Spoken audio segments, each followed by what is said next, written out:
I'd like to introduce the moderator for this panel, Amanda Ellis. Amanda is Special Advisor for International Programs and Partnerships at the East-West Center. She was formerly New Zealand Ambassador to the United Nations in Geneva and head of the New Zealand Aid Program. Amanda?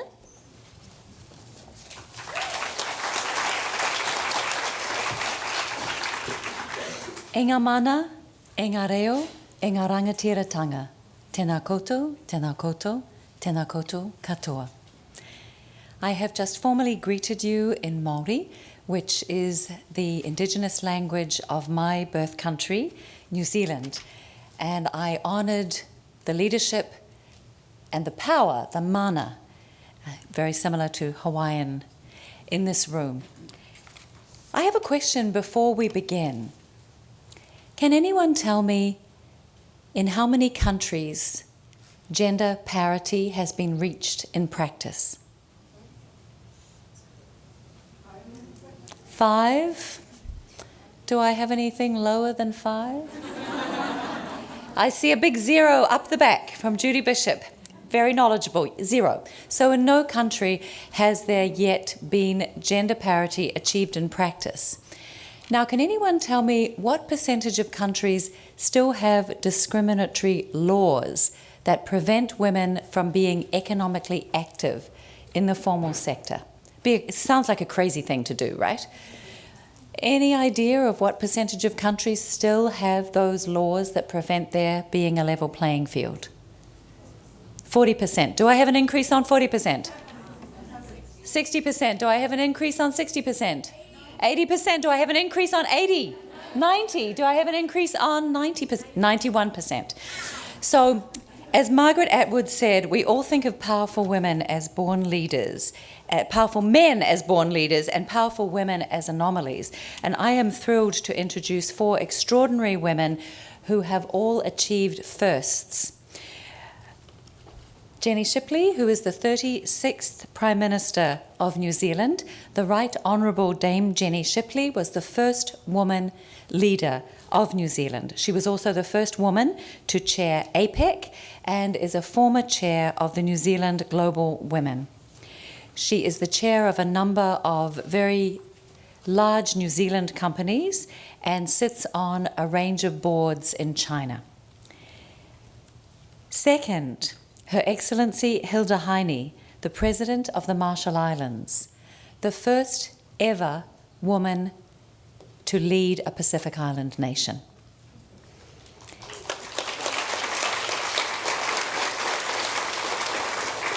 And also the first woman to, or the first person to achieve a doctorate, a PhD in the Marshall Islands. And next to President Heine, Patricia Psyche, who is a former member of the US House of Representatives. She was the second woman elected to the US Congress from Hawaii. She is the first Asian woman to head the Small Business Administration National Officer and the first woman from Hawaii on the Presidential Council. And finally, last but not least, Beth Fukumoto, who is a representative in the 36th District in the Hawaii House of Representatives. She is the youngest Director of Research for the House Minority and was named by the Washington Post as one of the top 40 under 40 rising political stars. She is also one of the youngest ever state legislators here in Hawaii. So you can see we have an absolutely extraordinary lineup for you today, here to share their personal journeys and provide you with some words of wisdom. Thank you.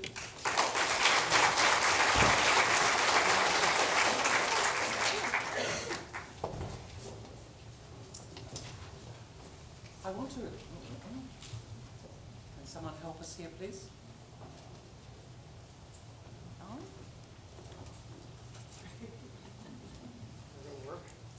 Hello. Hello, I'm Jenny Shipley. I want to acknowledge you as leaders. I'm assuming that you wouldn't be here if you didn't have a leadership intent and were either meaning to or were about to make sure that you can change things. The reason I want to acknowledge that is when I was about your age, I was a leader first before I started thinking about how to apply that to the many things that I cared about. And so this afternoon, as you go on your learning journey, I want to encourage you to both recognise and acknowledge the leader that you are. I have not met women anywhere who are successful who cannot clearly define their leadership intent. And so my personal challenge to you on your journey is to think about the leaders who you look up to, because on almost all of their journeys you will find at some point they made a personal decision. They may have been leaders at school or had natural leadership qualities, but the causes and the issues in front of them got to a point that they decided to use their leadership intent that they had developed and evolved over time with a purpose.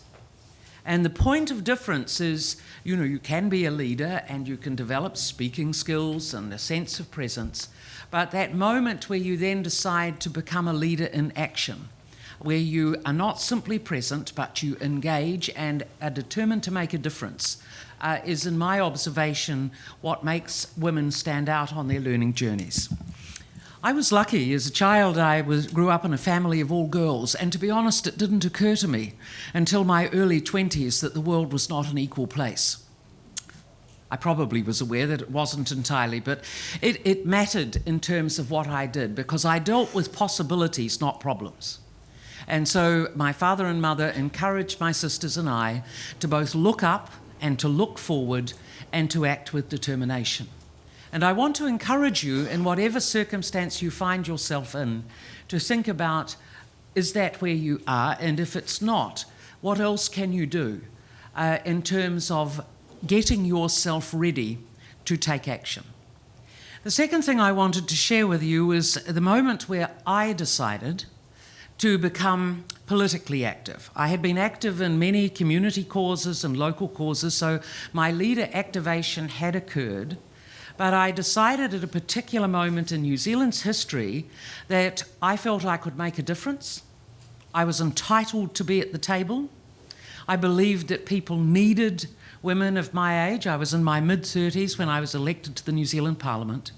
And I genuinely believed at that moment that we were trying to think about shaping the future.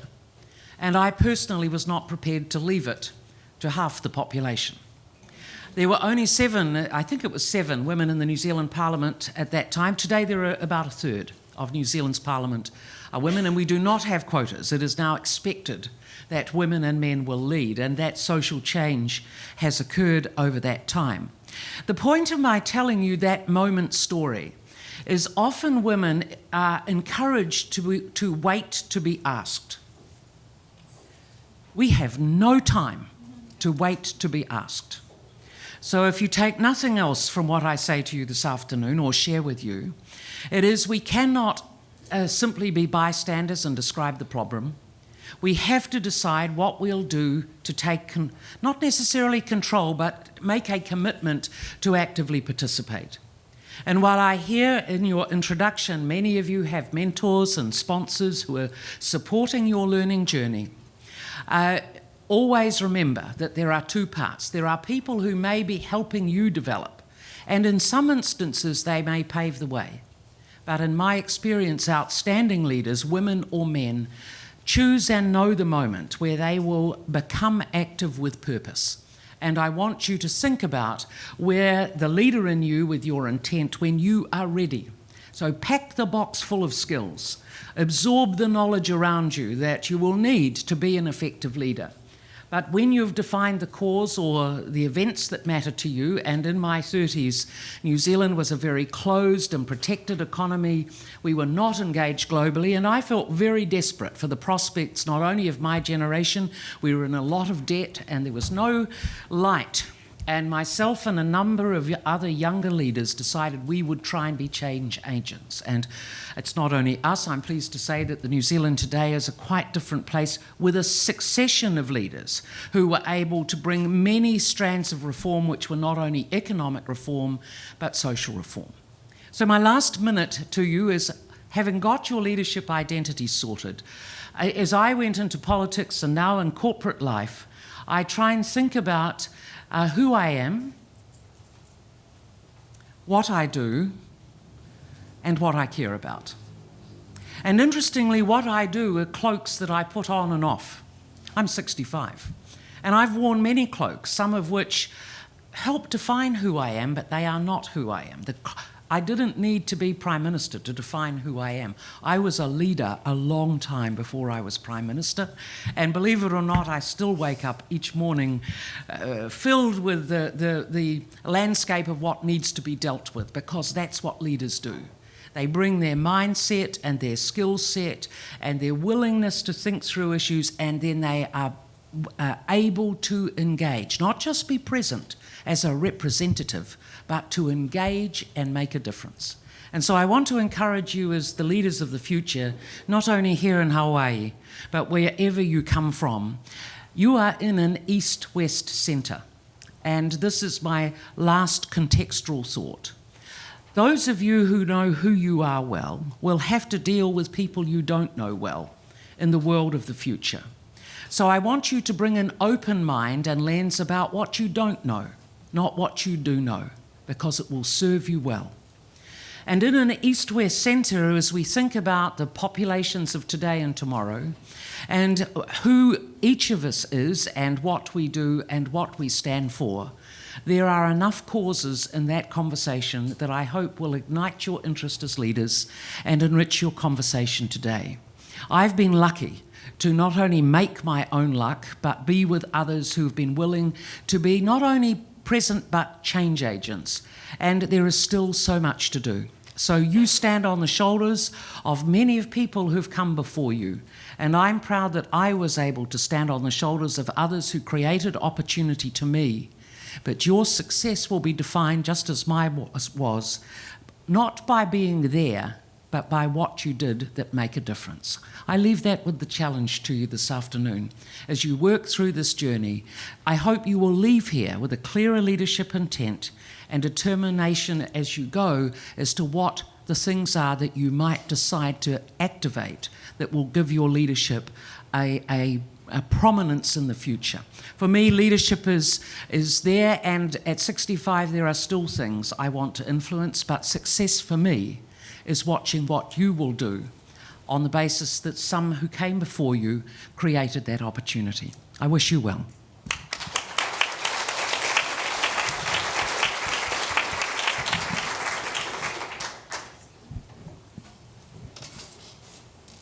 That was a tough act to follow. I'm still learning.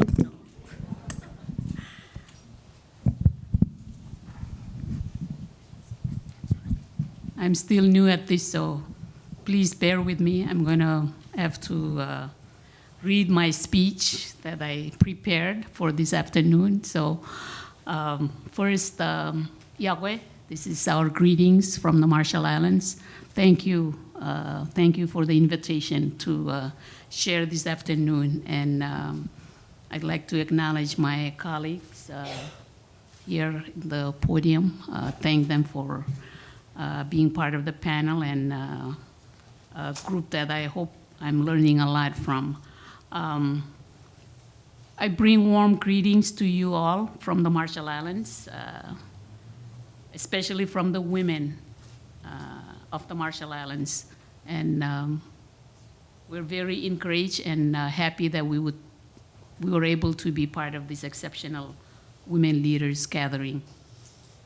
Today I want to share with you just some lessons that I have learned up to this point in my life's journey. I was asked to share my journey to this point, so this is literally a story about my journey to this place.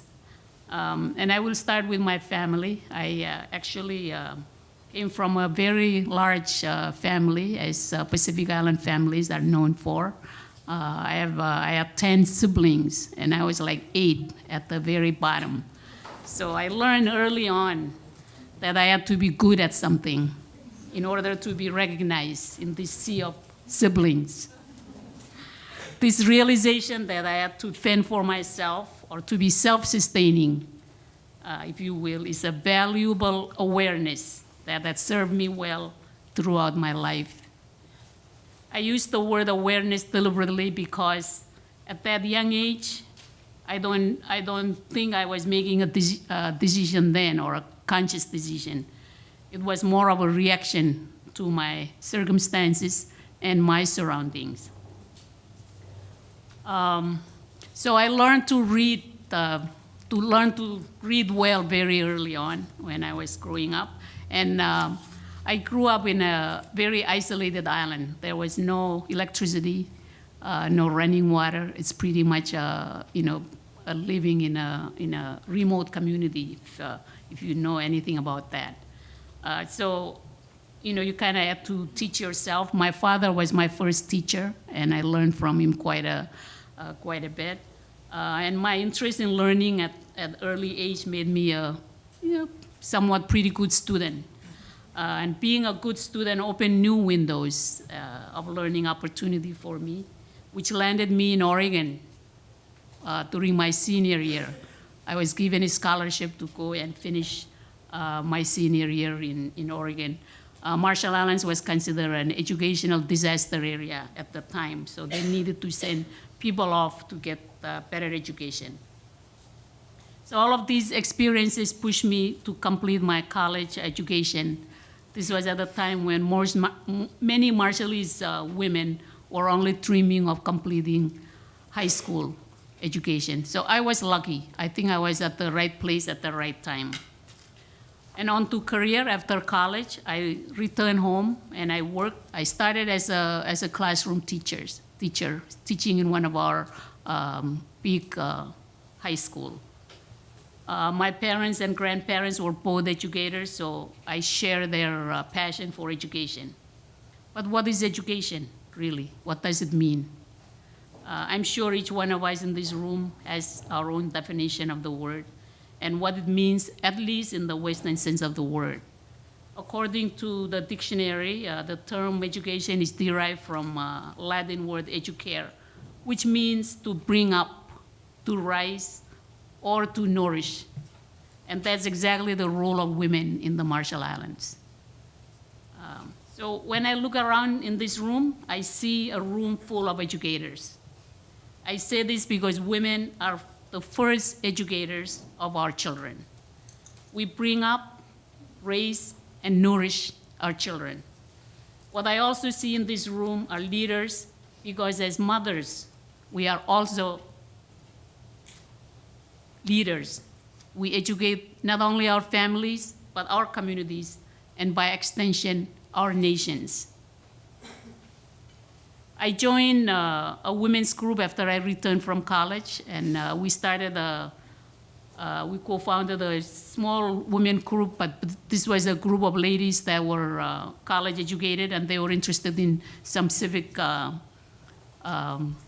action, getting women involved in the community. I believe that women's group are very important. Because they give a women's collective voice, or at least try to in the national decision-making process. I believe very strongly that we should do all we can to give back. That's one of my my principle, giving back. I believe in serving the public, in giving voice to women, and making things better for our families, children, and grandchildren. At the core of it, I believe this is leadership, is giving back. Leadership is not only about developing policy or infrastructure or national plan. Leadership is about nurturing, about inspiring, and building up others. True leadership should be about serving others. So after I went back home, I raised a small family, came up and lived in Hawaii for a little bit and worked for 12 years. But after my 2 children went off to college, I felt I needed to go back to the Marshall Islands again to give back. So I went back, and after 2 years, I ran for office, and I lost during my first election. That was a real valuable lesson for me. But that didn't stop me. I waited until the next election, and in the meantime, worked very hard, registered voters, and went back and ran for the second time around. And that time I was elected. And I served as Minister of Education for the last 4 years, actually. My interest in running for politics was really to be a Minister of Education, because that's what I know, that's what I was interested in. And in order to make a difference in education, you have to be Minister of Education, because you make policy and financial decision. So I went back and I worked at that and ran again second term. And somehow I got to this point as being selected as leader of my country. And someone said this morning that maybe there was a crisis. And when there is crisis, people look to women for leadership. And I like to think that maybe that's what happened, and that's how I happen to be president of the Marshall Islands. So, okay, there are lots of challenges that we face in the Pacific, but I think the main challenge is that we, as women, don't necessarily support each other. I think it's important for women to work together, also to have confidence and to stand up. Ms. Shipley talked about don't wait to be asked. And I tell my colleagues, women, that unless you put your name out there and you run for political office, you will never get elected. So don't be shy. Put your name out there and get to it. Thank you.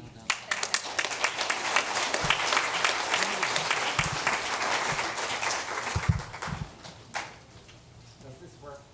No? Switch. There's a switch halfway along. Oh, can you hear me now?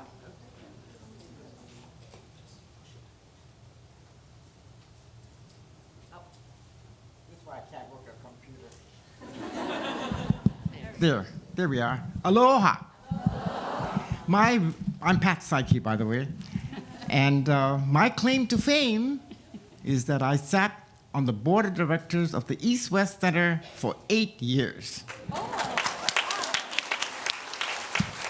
It's the greatest organization there is, and the greatest leaders, and quite a few of them are among us. One of them is ready to retire pretty soon. However, it was a marvelous experience to have sat on that board and getting to know so many of you, so many countries in the Pacific, and getting to know students who were actually matriculating here and watching them grow into leadership positions in the Pacific Islands. I don't know how I'm going to bring 18 years of political service into 5 minutes, but I'm going to give it a try. See, I wasn't born a leader. I don't think any of you feel that you're born leaders. You become leaders for various reasons. I guess I took a leadership position because I was kind of angry with things as they were. I didn't like certain outcomes as we saw it, either in government, in the schools, in whatever. I felt strongly that if I didn't do something about it, it's never going to change. And that's, I guess, what led me to do the things I did. I was a girl in a family of girls. We had 3 girls in the family. My father always wanted a boy, so we were all called Sunny Boy. Well, we were all told by my father that we could be anything we wanted. Anything. You can go out and pursue anything, and don't let gender inequities or anything like that stand in your way. As long as you study hard, you work hard, you dedicate yourself, you can be successful. So that's what motivated me from a long time ago. But in looking at the big picture then, first of all, before I get into the women's thing, because I think this is where I really feel strongly, I did serve in the legislature and in the Congress, and was helpful in finding justice for all those Japanese Americans who were interned by our government during the war, and saw to it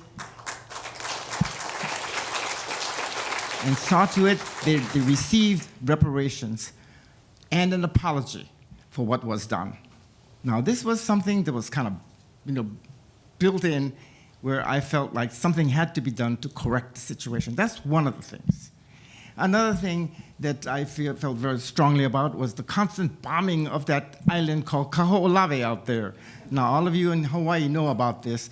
The desecration of a Hawaiian spirit by bombing that land out there, justifying it as bombing practice for RIMPAC exercises. Well, my first opportunity occurred when I had a private chat with President Bush, who really wanted me to run for the United States Senate. And I said, I got you a deal, baby. I will run for the United States Senate. Of course, I had other reasons why I was going to run. But one of the reasons why I would run is if you would help me. He says, oh, of course. How can I help you? I said, you can stop the bombing of Kaho'olawe. He said, Kaho'o what? Spell it. He didn't even know that the island was being bombed. But it was by executive order created for this bombing to take place. And I said, by executive order, you can cancel it. He says, okay, it's a deal. So 2 months after I announced, he did indeed sign the executive order, and the bombing stopped. Of course, I lost the election. But that wasn't, I can give you all the reasons why I lost it. But nevertheless, I did try.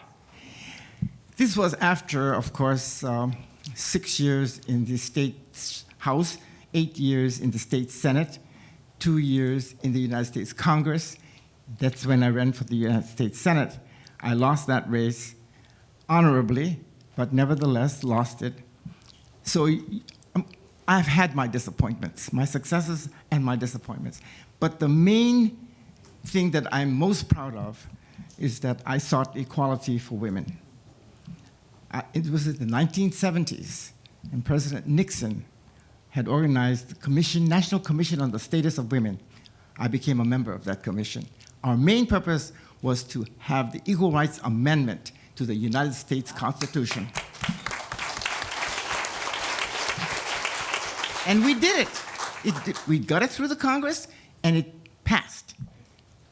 It had to, however, be ratified by a certain number of states, and that's where we fell short. So it did not become an amendment to the US Constitution. That's not the entire story, though. I was still a member of the State House of Representatives. I said, Hawaii can adopt it into our state constitution. And with the help with a lot of dedicated women who understood that until we had equality under the law, there is no way we're going to make any big changes. So after convincing many of my male colleagues who had aunties, uncles, mothers, cousins, sisters, all women who should be treated equally, who understood that this was absolutely necessary, we passed it. We became the first state in the nation to amend our state constitution to provide equal rights for women.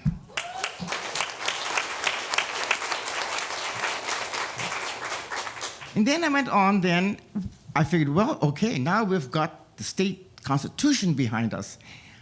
We've got to enact the laws that are going to help us change. So we reviewed all of the state laws that existed.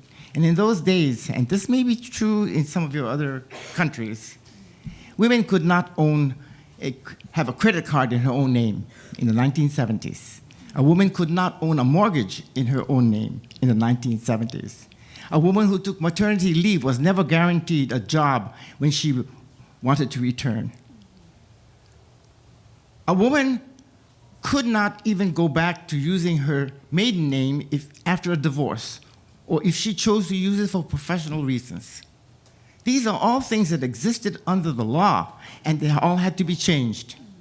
So after I passed, we had 28 bills that I introduced. After 5 years, 23 of them passed.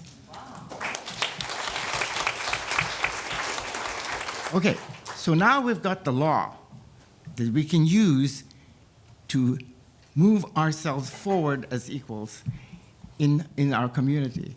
But the institutions were not necessarily going to fold over and bow down to providing equal opportunities for women. And the tough area was in athletics. Athletics. Men took over. Men took over. They had the men's athletic department. They had all the showers. They had all the amenities, all the fundraisers, and so forth. The University of Hawaii did not have a women's division. They did not have a women's athletic director. We did not have a program for women. So now comes the time where you sit your president of the university down in a legislative forum and put the question to him. Now, fortunately, at the national level, a woman by the name of Edith Green from Oregon and Patsy Mink from Hawaii were co-authors of Title IX. And Title IX allowed for equality under the law in women's athletics. So through the committees on higher education on which I sat, we created a women's division so that a University of Hawaii women's athletic director was named, and all the funding that was necessary to provide opportunities for women in athletics on an equal status with the men was created. Is it, okay. She rang the bell on me. We need another hour. Yeah, I need another, but let me just throw this in. So after all of this then, and after I lost the Senate race, I got a call from President Bush who wanted me to come back to Washington and sit as part of his cabinet and be the head of the Small Business Administration. 4,000 employees, 9 regions, including Guam, $6 billion in loan capability. Wow, hey, this is a gift, right? So what did I do? The first thing I did was create a women's loan program. Yeah. So that women could borrow as little as $15,000 and start their own businesses at home. Now, these are the little things that you can do as leaders. When you see the opportunity, you jump at it, you grab it, and you either use the law, convince others to help you, or if necessary, go around the law until people see the light. So I challenge you, all of you, as all of the future leaders of our world, to take my words seriously, okay? Don't fool around. You know, you see an injustice, correct it. Find a way to make things work to the benefit of the people you serve. And I thank you very much.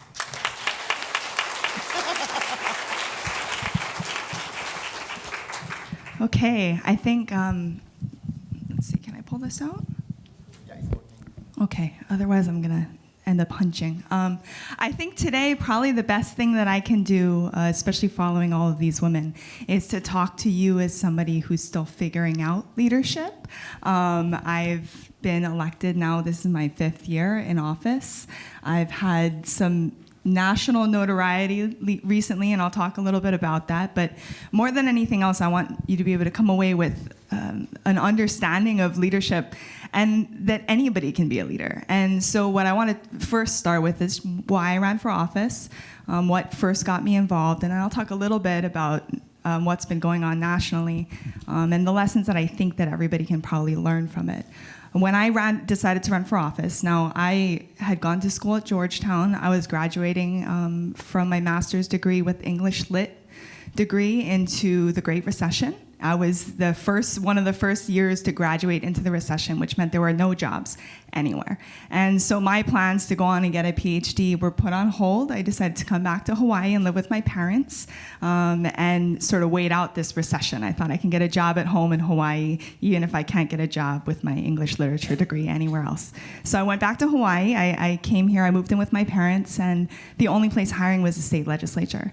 Now, that's because it's seasonal work, so my job was to file papers. That was it, every day, 2,000 bills, and they had to go into folders. And so my job was filing all those bills, and it just so happened that there was the Republican office that was hiring, so that was where I started working. And while I was filing all of these bills, which, by the way, was a perfect job for me because I never wanted to have to talk to people or speak in public or any of that other stuff, because my entire goal was to be an English literature professor and to spend all my time in, the library and read and write books. And here I am filing papers, and it was great. I could just listen to people. Nobody paid any attention to me.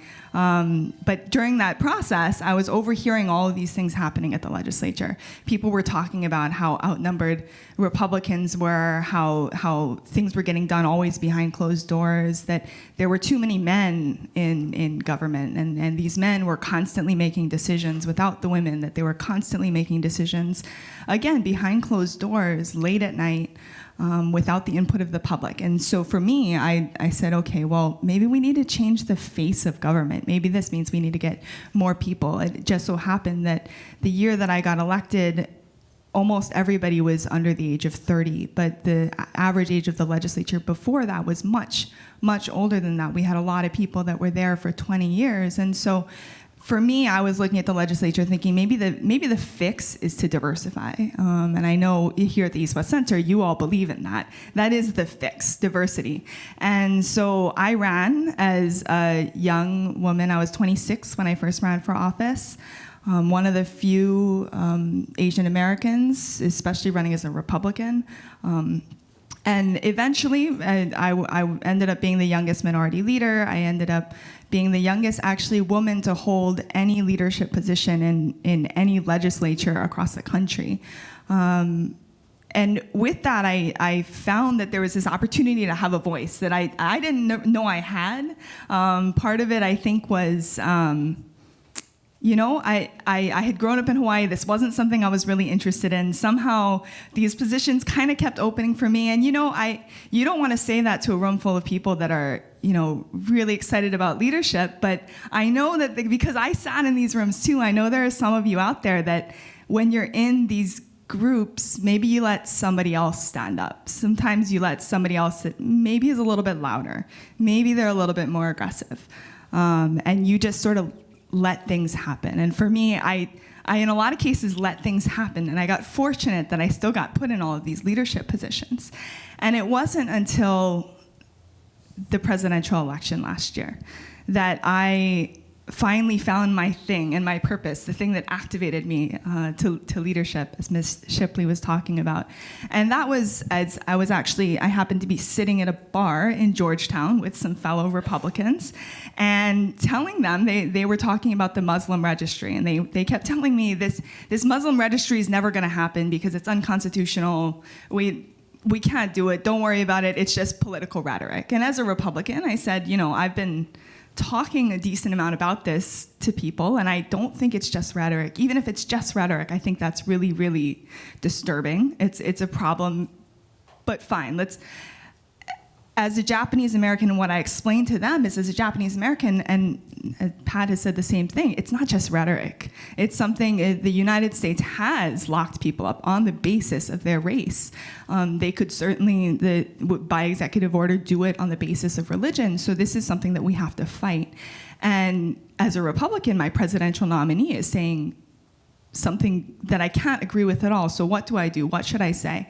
As I'm telling these men in this bar about my experiences as a Japanese American, they kept telling me it wasn't going to happen. And in that same conversation across the screen reads, President Trump says Japanese American internment might not have been a bad idea. And that moment for me, and I can't say what would have happened if I hadn't had that moment. That moment for me changed everything. I just said, okay, you know what? I am the only minority female to hold any leadership position in the entire United States as a Republican. If I don't say something, who is going to say anything? And for me, that was what got me to act. If I wasn't going to say something, nobody was going to say anything. And it took that much, and it might not take that much for every single one of you. It might not have taken that much for each of these women, but as somebody that never felt really called to leadership, or never felt like that girl in the room that could lead, it took a lot. But once it did, it was life-changing to be able to talk about something. And what ended up happening is, there were maybe about 6 months of me speaking out. I caused Pat all sorts of trouble in the Republican Party. We had all sorts of problems, and then the final moment that really blew up, and if you all, the reason why I'm probably here today is you all heard nationally that I had spoken at the Women's March, and I had lost my leadership position because I had made a speech at the Women's March. But the story that I want to tell you about that day is that as we were, and it'll be a short story, I promise, whoever's keeping time. Okay, it'll be super short. As I was driving in, I had written my speech, and all I said in my speech was that sexism and racism didn't belong in politics, and that little girls that watched the election deserved better. That's all. That was it. And as we were driving in the car, I read my speech out loud to my staffer who was driving, and she said, "You know you're going to get in trouble, right?" And I said, "Well, somebody's got to say it, right?" And I'm standing there, and I'm listening again to all of these women make all of these really powerful speeches at the Women's March.